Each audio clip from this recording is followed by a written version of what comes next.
सुगंधा और उसकी सास कांता के बीच एक अजीब सी जंग रहती थी।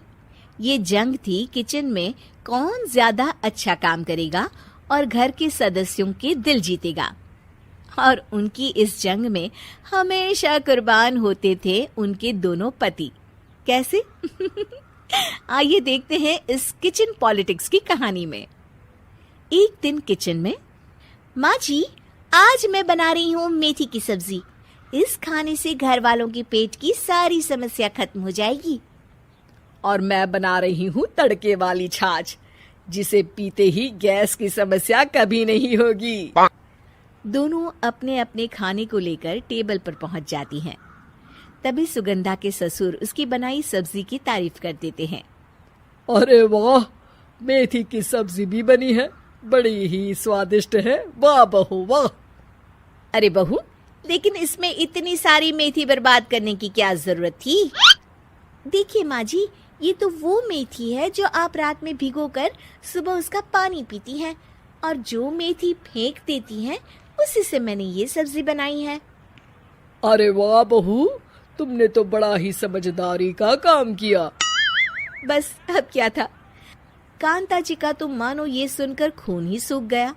वो फैसला कर लेती है कि किसी भी तरह वो अपने खाने की तारीफ लेकर ही रहेगी और सुगंधा को किचन में उसकी कमियां गिनाएगी। कांता फ्रिज खोलकर देख रही होती है और फिर सुगंधा से कहती है, अरे बहू, ये क्या, पूरा फ्रिज गंदा पड़ा है। तभी वहां सुगंधा का पति आ जाता है।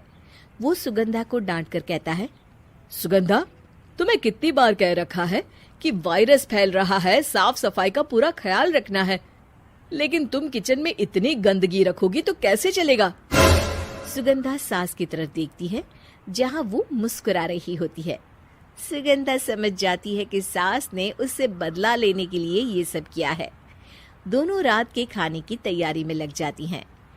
दोनों ना एक दूसरे की तरफ देखती हैं और ना ही एक दूसरे से बातें करती हैं। रात को खाने की टेबल पर एक एक कर दोनों कई तरह के अलग अलग व्यंजन टेबल पर लगा देती हैं और अपने अपने पति के पास जाकर खड़ी हो जाती हैं। अरे खाइए जी खाइए, मैंने बड़ी मेहनत से बनाया है। प्लेट में वो खाना डालती हैं। सुगंधा भी दोनों की प्लेट में खाना डालते हुए कहती है, बड़ी ही मेहनत लगी है इस खाने को बनाने में। हाँ, दोनों को ना चाहते हुए भी सारा खाना खाना पड़ता है। कहीं दही तो कहीं मलाई तो कहीं मसाला।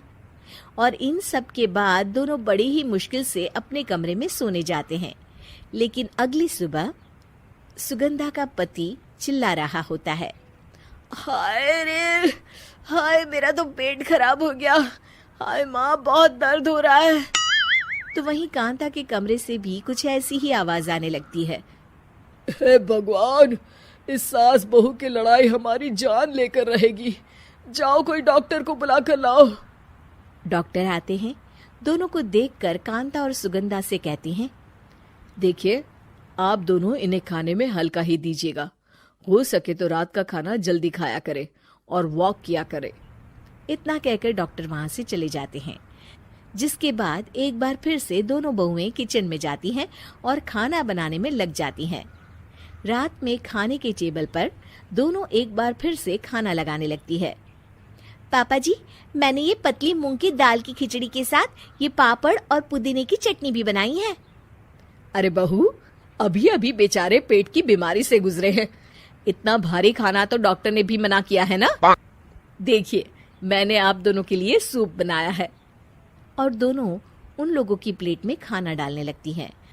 तभी दोनों एक साथ बोल पड़ते हैं, बस करो, हमें माफ करो, हमें नहीं खाना इस घर में ना खिचड़ी और ना ही सूप। हम इंसान हैं, एक वक्त में एक ही खाना खा सकते हैं। बस करो, हमें माफ करो, हमें नहीं खाना इस घर में ना खिचड़ी और ना ही सूप। हम इंसान हैं, एक वक्त में एक ही खाना खा सकते हैं। इतना कहकर वो दोनों वहां से चले जाते हैं। कहानी का अंत। आप लोग उम्मीद कर रहे होंगे कि अंत में सब ठीक हो जाएगा। नहीं जनाब, अगर सास बहू के बीच सब ठीक हो जाए तो आप ये सीरीज देखे ही क्यों? तो मजा लीजिए इस चैनल में सास बहू से जुड़ी कहानियों का, क्योंकि ये ऐसा रिश्ता है जिसकी मिठास उसकी खटास में हमेशा ज्यादा ही रहती है।